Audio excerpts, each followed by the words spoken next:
ఎక్కడికక్కడ కాంగ్రెస్ పార్టీ ఎమ్మెల్యేలందరూ రహస్య సమావేశాలు పెడుతున్నారు. స్టార్ట్ అయింది లొల్లి, స్టార్ట్ అయింది. ఇక సమావేశాలు లొల్లి స్టార్ట్ అయింది. ఈ ప్రభుత్వం ఉంటుందా పోతుందని గ్యారంటీ లేని వెంటిలేటర్ ప్రభుత్వం ఉంది. ఇవాళ ఈ ప్రభుత్వం 5 సంవత్సరాలు ఉండాలి మేము కోరుకుంటున్నాం. ప్రజాస్వామ్యబద్ధంగా ఎన్నుకున్న ప్రభుత్వం 5 సంవత్సరాలు ఉండాలి మేము కోరుకుంటున్నాం. కానీ ఉండాలని వాళ్ళ పార్టీ శాసనసభ్యులే కోరుకుంటలేరు.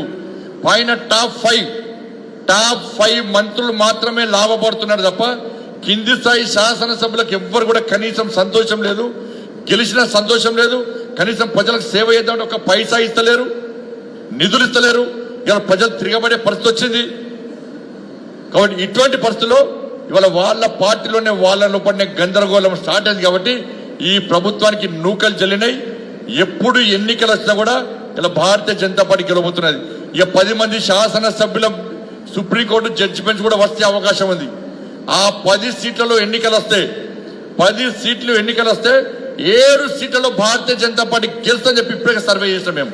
మేము సర్వే చేస్తే ఈ 10 ఉప ఎన్నికలు వస్తే దానిలో 7 సీట్లలో భారతీయ జనతా పార్టీ గెలుస్తుందని చెప్పి ఇలా పక్కా సర్వే రిపోర్ట్లు వచ్చినాయి.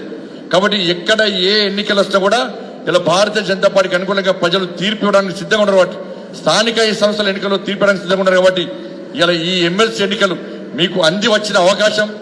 మీరు మాకు